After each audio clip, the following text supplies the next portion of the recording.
नमस्कार विद्यार्थी मित्र हो. मॅथ्स क्लासरूम मध्ये आपणा सर्वांचं मनपूर्वक स्वागत. मी डी जे वाघ, श्री वसंतराव जयवंतराव देशमुख हायस्कूल कोल्हापूर. आज आपण 8th मॅथ्स मधील 11th चॅप्टर स्टॅटिस्टिक्स कंटिन्यू करीत आहोत. आजच्या या व्हिडिओमध्ये प्रॅक्टिस सेट 11.3 ज्या अंतर्गत पर्सेंटेज बार ग्राफ म्हणजे काय आणि तो कशा पद्धतीने ड्रॉ केला जातो याविषयी अधिक माहिती जाणून घेऊ. So let's get started.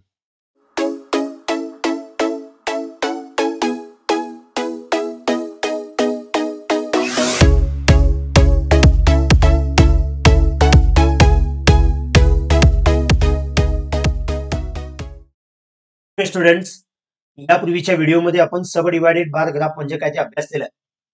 7th स्टँडर्डला अभ्यास केलेला जॉईंट बार ग्राफ आणि या वर्षी अभ्यासलेला सब डिवायडेड बार ग्राफ यामध्ये सर्वात महत्वाचा बदल कोणता आहे पहा. जॉईंट बार ग्राफ मधली प्रत्येक ग्राफ म्हणजे प्रत्येक जो बार असतो तो एकमेकांना साईडला अटॅच झालेला असतो. तर सब डिवायडेड बार ग्राफ मध्ये ते एकमेकांच्या वरती असतात. मात्र सब डिवायडेड बार ग्राफच्या प्रत्येक बारची जर हाईट आपण इक्वल केली तर अनालिसिस करणं खूप सोपं जातं. म्हणून तो जो नवीन प्रकार तयार होतोय ज्याला आपण पर्सेंटेज बार ग्राफ असं म्हणणार आहे. म्हणजे हा सुद्धा तुम्हाला सब डिवायडेड बार ग्राफ टाइपच दिसतो, मात्र ह्या प्रत्येक बारची हाईट इक्वल आहे, ते आपण 100 मध्ये कन्वर्ट केलेली आहे, म्हणूनच त्याला आपण पर्सेंटेज बार ग्राफ असं म्हणतो. मग यावर आधारित काही सुरुवातीला प्रश्नांची उत्तरं देऊया, म्हणजे हा ग्राफ कशा पद्धतीने ड्रॉ करायचा किंवा याचा उपयोग काय ते तुमच्या लक्षात येईल. सुरुवातीला आहे जो दिलेला बार ग्राफ आहे आपल्या समोर तो थोडासा ऑब्झर्व करूया. इथं हा जो हॉरिझॉन्टल एक्स एक्सिस आणि व्हर्टिकल वाय एक्सिस आहे ते एकमेकांना ओ म्हणजे 0 या पॉइंट मध्ये इंटरसेक्ट झालेले आहेत. इथं आरवी, मोर्शी, बार्शी असे काही टाउन्सची नावं दिलेली आहेत, ज्यामध्ये percentage of number of trees, काही ट्रीजचं पर्सेंटेज दिलेले आहेत. म्हणजे ब्ल्यू कलर मध्ये आहेत ते ट्रीज सर्वाइव्ड आहेत आणि जे व्हाईट कलर मध्ये आहेत ते ट्रीज अनसर्वाइव्ड आहेत. मग मी तर म्हणू शकतो सर्वाइव्ड ट्रीज मध्ये सगळ्यात जास्त पर्सेंटेज आरबी या टाउन्स आहे. या उलट अनसर्वाइव्ड मध्ये सर्वात जास्त बार्शी या टाउन्स आहे. म्हणजे जर आमचा प्रत्येक बारचा टॉप एक सारखा असेल आणि तो 100 मध्ये कन्वर्ट झाला असेल म्हणजेच पर्सेंट मध्ये कन्वर्ट झाला असेल तर अशा बार ग्राफला आपण पर्सेंटेज बार ग्राफ असं म्हणतो. यावर आधारित प्रत्यक्ष उदाहरणं पाहूया, म्हणजे या ग्राफ विषयी तुमची कन्सेप्ट क्लिअर होईल. फर्स्ट क्वेश्चन कसा दिलाय पहा. Observe the following graph and answer the questions. थोडासा सुरुवातीला ग्राफ ऑब्झर्व करूया. हॉरिझॉन्टल जो एक्स एक्सिस आहे ज्यामध्ये अजिता, यश, रवी, सुधा असे काही फार्मर्सची नावं सांगितलेली आहेत.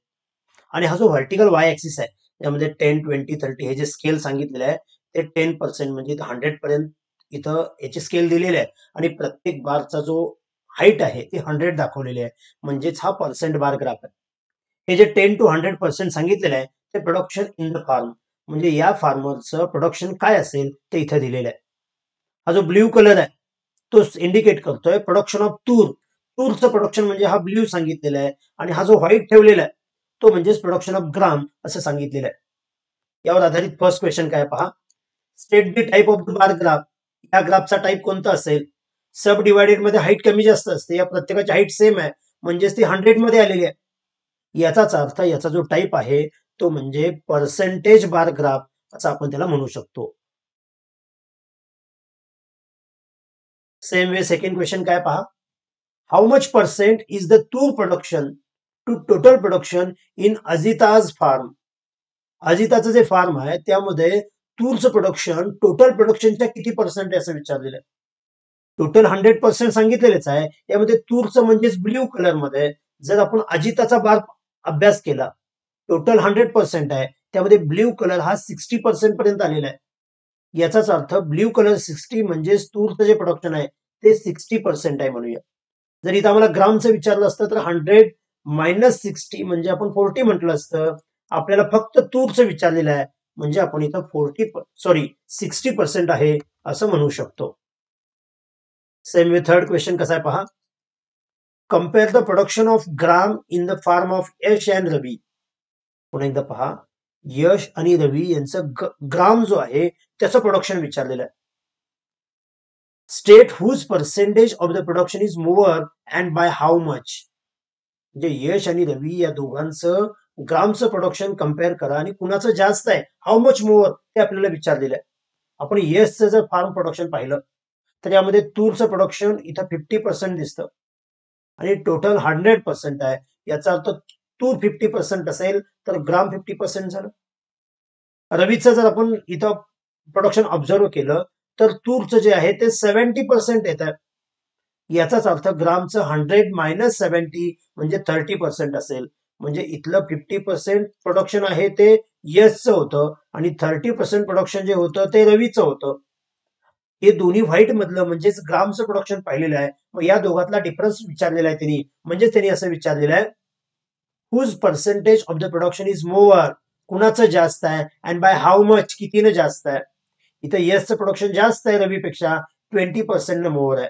म्हणजेच आपण इथं म्हणू शकतो यशचं जे प्रोडक्शन आहे ते जास्त आहे, जे 20% आहे. तुम्ही पूर्ण वाक्यामध्ये इथे उत्तर लिहू शकता. ते आपल्याला इथे सुरुवातीला असं म्हणायला पाहिजे, the production of Yash farm is more by 20%. Same way next question कसा आहे पहा, whose percentage production of tur is least, तूरचं सर्वात कमी प्रोडक्शन कुणाचं आहे. तूर याचाच अर्थ ब्ल्यू कलर मधलं. मग ब्ल्यू कलरचा बार सर्वात छोटा जर पाहिला तर तो सुधाचा दिसतो. याचा अर्थ आपण म्हणू शकतो सुधाज तूर प्रोडक्शन इज ऍट लिस्ट, म्हणजे सगळ्यात कमी आहे. Is the list. आणि जर आम्हाला विचारलं असतं की ग्रामचं सर्वात कमी कुणाचं आहे तर व्हाईट मध्ये आपण वरून चेक केलं असतं, त्यावेळी आपण म्हटलं असतं रवीचं ग्राम मधलं सगळ्यात कमी आहे. इथं आम्हाला तूरचं मिनिमम विचारलेलं आहे, म्हणजे आम्ही इथं म्हणू शकतो Sudha's production is the list for तूर प्रोडक्शन, म्हणजे तूरचं जे प्रोडक्शन आहे ते सगळ्यात कमी असेल.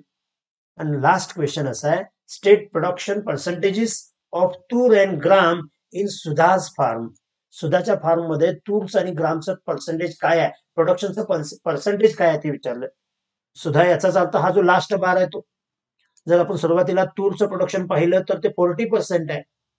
टोटल 100% येतो, त्यामधून जर 40% आपण सबट्रॅक्ट केलं तर आपण म्हणू शकतो की हा जो 40% होता तो तूरचा झाला. याचा अर्थ 60% हा ग्रामचा असेल. म्हणून आपण म्हणू शकतो की सुधाचं तूरचं प्रोडक्शन हे 40% असेल आणि ग्रामचं जे पर्सेंटेज आहे ते 60% आहे असं आपण म्हणू शकतो. तर या प्रश्नांच्या आधारे आपल्याला पर्सेंटेज बार ग्राफ म्हणजे काय ते थोडंसं लक्षात आलेलं आहे. आता या पद्धतीचा ग्राफ कशा पद्धतीने ड्रॉ केला जातो ते लक्षात येण्यासाठी एक दोन एक्झाम्पल पाहूया. नेक्स्ट क्वेश्चन कसा आहे पहा, show the following information bye percentage bar graph. आपल्याला इथे काय टेबल फॉर्म मध्ये काही डाटा दिलेला आहे, ज्याच्या आधारे आपण पर्सेंटेज बार ग्राफ ड्रॉ करायचं. इथे आपल्याला सांगितलेलं आहे डिव्हिजन ऑफ स्टँडर्ड 8, ABCD या 4 डिव्हिजन दिलेले आहेत. ज्यामध्ये फर्स्ट रो मध्ये सांगितलंय number of student securing grade A grade मिळवणारी जे काही विद्यार्थी आहेत ते सांगितलेले आहेत. आणि खाली सांगितलेलं आहे टोटल नंबर ऑफ स्टुडंट्स काय असतील. तर आपल्याला एक गोष्ट नेहमी लक्षात घ्या, ज्यावेळी पर्सेंटेज बार ग्राफ घेणार त्यावेळी प्रत्येक बारचा जो टॉप असेल तो 100 आहे. याचा अर्थ इथं आपल्याला पर्सेंटेज काढावं लागेल. म्हणजे आम्हाला दिलेले जो हा कॉलम आहे, सॉरी हा जो रो आहे त्याचं पर्सेंटेज नेहमी फाइंड आउट करायचं. म्हणून मी इथं काय म्हणतो पहा, percentage for students of grade A. Me direct इथं ग्रेड ए फक्त लिहितोय. म्हणजे ए ग्रेडच्या मुलांचं पर्सेंटेज काय असेल ते थोडंसं कॅल्क्युलेट करूया. म्हणजे काय, थोडंसं सुरुवातीला इथं रफ घेतोय मी इथं पर्सेंटेज फॉर डिव्हिजन ए डिव्हिजनचा थोडासा विचार करू, ज्यामध्ये आम्हाला सांगितलेलं आहे की टोटल स्टुडंट 60 आहेत, त्यापैकी 45 हे ए ग्रेडसाठी आहेत. आउट ऑफ 60 45 आहेत, तर 100च्या टर्म्स मध्ये किती असतील, म्हणजे 100 पैकी किती असतील, हे जर या पद्धतीने जर आपण कॅल्क्युलेट केलं तर आपल्याला त्याचं पर्सेंटेज मिळेल. म्हणजे नेहमी आपण पर्सेंटेज असंच करतो, किती पैकी ते छेदाला लिहितो, किती ते अंशाला लिहितो, इंटू 100 करतो. मग इथं जिथं भाग जातोय त्या पद्धतीने लावूया. 15 3 जार 15, 4 आर 4 1 जार 4, 25 जार. याचाच अर्थ 25 इंटू 3 म्हणजे 75% असं आपण म्हणू शकतो. या टेबल मधली ही इन्फॉर्मेशन या पद्धतीने मिळवली. याच पद्धतीने दुसरा आपण भाग पाहूया, म्हणजेच पर्सेंटेज बी डिव्हिजन साठी पाहूया. पर्सेंटेज फॉर डिव्हिजन बी, जे बी डिव्हिजनचा जर विचार केला तर टोटल स्टुडंट जे आहेत ते 55 आहेत. Out of the student 33 securing A grade. मग 100 पैकी किती असतील याचा विचार करूया. 55 पैकी 33 असतील तर 100 पैकी किती. पुन्हा भाग जातोय तो लावतोय. 11 3 जार 11 5 जार 5 1 जार 5 20 जार. म्हणजेच आपल्याला हे कॅल्क्युलेशन 23 जार 60% असं आपण सांगू शकतो. म्हणजे बी डिव्हिजनचे 60% स्टुडंट आहेत. याच पद्धतीने सी आणि डी डिव्हिजनची कॅल्क्युलेशन करूया. म्हणजे इथे मी थर्ड लिहितोय, पर्सेंटेज फॉर डिव्हिजन सी. पूर्ण वाक्यामध्ये तुम्ही लिहा. मी जागेच्या अभावी थोडस पी लिहिलेलं आहे इथं. सी डिव्हिजनचा जर विचार केला तर 40 स्टुडंट्स टोटल आहेत, ज्यापैकी 10 स्टुडंट्स हे ए ग्रेड मध्ये सिक्युरिंग केलेले आहेत. मग आपण म्हणायचं 100 पैकी किती असतील? 40 पैकी 10 आहेत, तर 100 पैकी किती? तर 0 ला 0 कॅन्सल होईल, म्हणजेच 100/4 म्हणजे 25% आहेत असं आपण म्हणू शकतो. तर त्याच्या पुढे आपल्याला लास्ट विचारलेलं आहे डी डिव्हिजन. आपण त्या पद्धतीने कॅल्क्युलेट करूया. पर्सेंटेज फॉर डिव्हिजन डी चा जर विचार केला तर आपल्याला काय होणार? डी डिव्हिजन मध्ये एकूण 75 स्टुडंट्स आहेत, त्यापैकी 15 स्टुडंट्स हे ए ग्रेड साठी, तर 100 पैकी किती असेल? 15 one jar, 15 five jar, 5 one jar, 5 20 jar, that is means इथं 20% आहे असं म्हणू शकतो. म्हणजे आपल्याला जर पर्सेंट बार ग्राफ घ्यायचा असेल तर पर्सेंटेजचा जो एक रो आहे तो आपल्याला सुरुवातीला फाइंड आउट करायला हवा. आता या रोच्या आधारे आपल्याला पर्सेंट बार ग्राफ घ्यायचा. मी आता तो संगणकाच्या साहाय्याने सुरुवातीला ड्रॉ करून घेतो आणि मग तो कशा पद्धतीने ड्रॉ केलाय ते थोडंसं आपण समजावून घेऊया. ओके, तर मी तो ऑलरेडी हा ग्राफ ड्रॉ केलेला आहे, थोडासा समजावून घ्या. हा जो हॉरिझॉन्टल आहे तो एक्स ऍक्सिस, इथं आपण एक्स ऍक्सिस लिहायला हवं. व्हर्टिकल ड्रॉ केलेला वाय ऍक्सिस, दोघांचं इंटरसेक्शन होतं तो आपला ओ. आणि आपल्याला हा पर्सेंटेज बार ग्राफ असल्यामुळे आपण पर सेंटीमीटरवर 10% आपण लिहिणार आहे, कारण स्केल आपण लिहू. Scale on Y axis 1 centimetre means 10% students. इथं पर्सेंट लिहिण्याची आवश्यकता नाहीये. म्हणजे तुम्ही इथं प्रत्येक सेंटीमीटरवर 10, 20, 30 या पद्धतीने ही डायमेन्शन्स द्यायचे आहेत. आणि आपण इथं लिहू शकतो की हे जे आहेत ते नंबर ऑफ स्टुडंट्स आहेत. म्हणजे मी इथं लिहितोय पहा, नंबर ऑफ स्टुडंट्स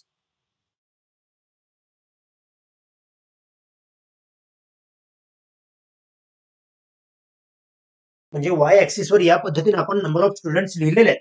आणि हा जो एक्स ऍक्सिस आहे ज्यामध्ये आपल्याला हे ए बी सी डी हे जे सांगितलेले आहेत त्या डिव्हिजन्स आहेत. त्यामुळे इथं आपण असं म्हणू शकतो की या डिव्हिजन्स आहेत. तर सगळ्यात महत्वाचा विचार करायचा फक्त आपण या पर्सेंटेजचा. ए डिव्हिजन मध्ये 75% होत. याचा अर्थ ए चा सुरुवातीचा ग्राफ हा 75% घेतलेला आहे. म्हणजे हा 70 आणि 80 या दोघांच्या बरोबर जो मध्ये असतो ज्याला आपण 75 म्हणतात. सेम वे बी चा जो बार आहे तो 60% घेतलेला आहे, हा 60% पर्यंत घेतलेला आहे. सी चा जो बार आहे तो 25% इथपर्यंत घेतलेला आहे, म्हणजे 20 आणि 30 याच्यामध्ये 25% घेतला. आणि डी चा जो बार आहे तो 20% घेतलेला आहे. आणि प्रत्येक बारचा जो टॉप आहे तो आपण 100% ला मॅच केलेला आहे. मग याचा अर्थ काय होतो की सुरुवातीचे जे बार होते जे ब्ल्यू कलरने दाखवलेले आहेत ते ए ग्रेड असणाऱ्या स्टुडंट्सचे आहेत, आणि जे उरलेले आहेत ते अदर स्टुडंट्स आपण असं म्हणू शकतोय. यालाच आपण पर्सेंटेज बार ग्राफ म्हणतो. म्हणजे या ग्राफमध्ये सगळ्यात महत्वाची गोष्ट लक्षात घ्या, वाय ऍक्सिस वर ज्यावेळी तुम्ही 0, 10, 20, 30 असं 100 पर्यंत हे स्केलिंग आपण लिहून घेतो, त्यावेळी प्रत्येक बारची जी हाईट आहे ती 100 ला आपण इथे मॅच करायची. मग प्रश्न राहतो फक्त याचं सेपरेशन करायचं. मग सेपरेशनसाठी आपण जे कॅल्क्युलेट केलेलं पर्सेंटेज आहे त्यानुसार ग्राफचं सेपरेशन करायचं. जसं इथं पहिला ग्राफ 75% ला सेपरेट केला, सेकंड ग्राफ 60% ला, थर्ड ग्राफ 25% ला, आणि फोर्थ ग्राफ आहे तो 20% ला. याशिवाय आपल्याला हे ब्ल्यू कलर मधले ए स्टुडंट्स आहेत किंवा हे ऑरेंज कलर मधले अदर स्टुडंट आहेत हे आपल्याला इथं नमूद करायला हवं. आता तुम्ही तिथं कलर दाखवू शकत नाही, तर तुम्ही वेगवेगळ्या खुणा करायच्या. मात्र कोणती खूण काय दर्शवते ते आपल्याला लिहिणं महत्वाचं आहे. इथं लिहा किंवा या स्केलच्या खाली जरी तुम्ही लिहिलं, तसं आपण पाठ्यपुस्तकामध्ये काही ग्राफ पाहू शकता, त्या पद्धतीने तुम्ही लिहू शकता. तर या उदाहरणामध्ये फक्त आपण ग्रेड ए असणारे स्टुडंट दिल्यावर त्याच्या आधारे पर्सेंटेज केलं. जर याच एक्झाम्पल मध्ये ग्रेड ए ग्रेड बी असे दोन जर रो दिले असते तर काय केलं असतं? तो प्रकार लक्षात येण्यासाठी नेक्स्ट क्वेश्चन पहा. क्वेश्चन कसा दिलाय? The following data is collected in a survey of some students of 10th standard from some schools. Draw the percentage bar graph of the data. 10th standard मध्ये काही स्कूलमध्ये जाऊन काही मुलांचा सर्वे केलेला आहे आणि तो डाटा इथं दिलेला आहे. जसं की इथं स्कूल सांगितलेले आहेत, फर्स्ट, सेकंड, थर्ड, फोर्थ, 4 स्कूलचा हा डाटा आहे. आपल्याला फर्स्ट रो असं सांगतोय, इन्क्लिनेशन टुवर्ड्स सायन्स स्ट्रीम. सायन्सकडे जाण्याचा जो ओघ आहे किंवा जो कल आहे तो किती विद्यार्थ्यांचा आहे ते दिलेलं आहे इथं. आणि सेकंड रो मध्ये इन्क्लिनेशन टुवर्ड्स कॉमर्स स्ट्रीम, कॉमर्समध्ये कडे जाण्याचा कल किती जणांचा आहे ते दिलेलं आहे. म्हणजेच इथं आपल्याला टोटल दिलेली नाहीये, जसं की या अगोदरच्या एक्झाम्पलमध्ये होतही. जर टोटल दिली नसेल तर तुम्ही सुरुवातीला टोटल फाइंड आउट करून घ्यायची. म्हणजेच हा 90+60 150, 60+20 80, 25+25 50, 24+60 दॅट इज मीन्स 40. या पद्धतीने आपण टोटल फाइंड आउट केलं. परंतु आपल्याला पर्सेंटेज बार ग्राफ ड्रॉ करायचा आहे. याचाच अर्थ आम्हाला इथं पर्सेंटेज काढायला हवं. कारण आमच्या ग्राफमध्ये प्रत्येक बारचा जो टॉप असेल तो 100ला असेल, मात्र त्याचं सेपरेशन होईल. एक पार्ट त्यातला सायन्स स्ट्रीमसाठी असेल, सेकंड पार्ट हा कॉमर्स स्ट्रीमला असेल. मग दोन्हीपैकी एकाच पर्सेंटेज घ्यायचं. म्हणजे टोटल 100%चा म्हणजे विचार करा मी काय म्हणतोय. सपोज आपला हा जो बार आहे हा जो बार आहे तो 100% साठी असेल. म्हणजे आपला सपोज इथं 0% असेल, सुरुवात असेल आणि इथं 100% असेल. तर आपल्याला सुरुवातीला काय करायला पाहिजे की यांचं सेपरेशन किती पर्सेंटवर येतं. समजा इथे एखादं सेपरेशन झालं तर इथून खाली सायन्स असतील, इथून वरचे कॉमर्स असतील. म्हणजे पर्सेंटेज फक्त आपल्याला एकाचं कॅल्क्युलेट केलं तरी पुरेसं आहे. म्हणून इथे कॅल्क्युलेशन करत असताना आपण एक कोणत्या तरी रोजचं पर्सेंटेज काढायचं. म्हणजेच पर्सेंटेज ऑफ सायन्स स्ट्रीम घेऊया अथवा पर्सेंटेज ऑफ कॉमर्स स्ट्रीम घेऊया. आपण आहे असं ओळीनं घेऊया. सपोज पर्सेंटेज ऑफ सायन्सचं घेतलं, पर्सेंटेज ऑफ सायन्स स्ट्रीम असं आपण म्हणूया. म्हणजे सायन्सकडे ज्यांचा कल आहे अशा विद्यार्थ्यांचं पर्सेंटेज काढूया. त्यासाठी पुन्हा इथे कॅल्क्युलेशन करू शकतो. पर्सेंटेज फॉर फर्स्ट स्कूल म्हणजे पहिल्या स्कूलचा विचार करू. पहिल्या स्कूलमध्ये टोटल स्टुडंट्स आहेत 150, ज्यापैकी सायन्सकडे जाणाऱ्यांची इच्छा 90 जणांची आहे. म्हणजे 90/150 इंटू 100 आपल्याला करायला पाहिजे. म्हणजेच हे कॅल्क्युलेशन करत असताना 52 जार 53 जार 31 जार 33 जार आणि हा 0 आहेच. म्हणजेच 30 इंटू 2 म्हणजे आपण म्हणू शकतो 60% स्टुडंट्स आहेत जे सायन्सकडे जाऊ इच्छितात. याच पद्धतीने आपण पुढचं कॅल्क्युलेशन करायचं आहे. That is means percentage for second school for science stream असंही आपण लिहू शकतो. पुढं सेकंड स्कूलचा जर विचार केला तर टोटल 80 स्टुडंट्स आहेत, ज्यापैकी 60 स्टुडंट्स हे सायन्सला जाऊ इच्छितात. तर 100 पैकी किती असतील असं विचारलं जातं. म्हणजेच हे 0 कॅन्सल झाला. 4 2 जार 4 25 जार 2 1 जार 2 3 जार म्हणजेच 3 इंटू 25 म्हणजे 75% जे स्टुडंट्स आहेत ते सायन्सला जाऊ इच्छितात. सेम वे आपण थर्ड पाहूया. That is means percentage for the third school. तिथे जर आपण विचार केला थर्ड स्कूलचा तर टोटल स्टुडंट्स 50 आउट ऑफ 25 जे आहेत ते सायन्सकडे जाऊ इच्छितात. म्हणजेच 50 आणि 25 या पद्धतीने लिहिणार. तर 100च्या पटीमध्ये किती असतील ते आपण फाइंड आउट करूया. 51 जार 52 जार म्हणजेच 25 इंटू 2 म्हणजे इथे 50%, 50 पैकी 25 याचाच अर्थ 50% विद्यार्थी जाऊ इच्छितात. आणि अशाच पद्धतीने जर लास्ट आपण शोधलं पर्सेंटेज फॉर द फोर्थ स्कूलचा जर विचार केला तर टोटल स्टुडंट्स आहेत 40, ज्यापैकी 16 स्टुडंट्स हे सायन्सला जाऊ इच्छितात. तर 100च्या प्रपोर्शन मध्ये किती असतील. 16च्या ऐवजी तर 8 2 जार म्हणू, 8 5 जार म्हणू, 5 1 जार 5 20 जार म्हणजेच 22 जार 40 होईल. म्हणजेच इथं आपण म्हणू शकतो 40 स्टुडंट्स जे आहेत ते इकडे सायन्सला जाऊ इच्छितात. म्हणजे सुरुवातीला आपण काय केलं, आपल्याला सायन्स आणि कॉमर्सकडे ज्यांचं इन्क्लिनेशन आहे अशा स्टुडंटची इथं स्ट्रेंथ दिलेली होती. म्हणजे तो जो काही डाटा आहे तो दिलेला. आपण त्याच्या आधारे सुरुवातीला या सर्वांची टोटल कॅल्क्युलेट केली आणि आपण इथं आता सध्या सायन्सचं पर्सेंटेज काढलेलं आहे. याच्या आधारे कॉमर्सचं केलं तरी चालेल. मग ज्याचं पर्सेंटेज आपण इथं शोधणार तो जो बार आहे तो खाली येणार आणि त्याच्यावरती जो बार असेल तो इतरांचा असेल. म्हणजे आपण आता एखाद्या पद्धतीने समजा इथं आपण एक इमॅजिन म्हणून थोडासा एक बारचा विचार करू. समजा या पद्धतीने एखादा बार आहे सुरुवातीचा, ज्याचा शेवट असेल तो 100% असेल. इथं सुरुवातीला फर्स्ट स्कूलचा जर आपण स्टडी केला तर याच्यामध्ये सायन्सकडे जाणारे 60% आहेत. म्हणजे इथं 60%ला आपण काय करणार, यांचं सेपरेशन करणार. म्हणजे हे सायन्सचे स्टुडंट्स असतील आणि हे कॉमर्सचे स्टुडंट आहेत असा त्याचा अर्थ होतो. हे जर आपण कॉमर्सचं कॅल्क्युलेशन केलं असतं तर 40% आलं असतं. म्हणजे तेव्हा त्याचं सेपरेशन इथं झालं असतं. म्हणजे 40%ला त्याचं सेपरेशन झालं असतं. इथून खाली कॉमर्स आणि इथून वरती जे आहे ते सायन्स. मात्र एक गोष्ट लक्षात घ्या, आपण हे बार ग्राफ घेत असताना या प्रत्येक बारचा जो टॉप आहे तो एकसारखा म्हणजे 100% वर येतो. मी आता या डाटाच्या आधारे प्रत्यक्ष एक ग्राफ सुरुवातीला ड्रॉ करून घेतो, त्यानंतर तो कसा काढला ते पाहूया. ओके, तर मी हा ग्राफ ड्रॉ करून घेतलेला आहे, तो व्यवस्थित समजावून घ्या. जो हॉरिझॉन्टल ऍक्सिस असतो, ज्याला आपण एक्स ऍक्सिस म्हणतो, व्हर्टिकल ऍक्सिस वाय ऍक्सिस, या वाय ऍक्सिस वर आपण प्रत्येक सेंटीमीटरच्या ज्या खुणा आहेत तिथे आपण 10, 20, 30% या पद्धतीने 100% पर्यंत एक स्केल टाकलेला आहे. आपण इथं स्केल लिहितोय, scale on Y axis 1 centimetre is equal to 10% students.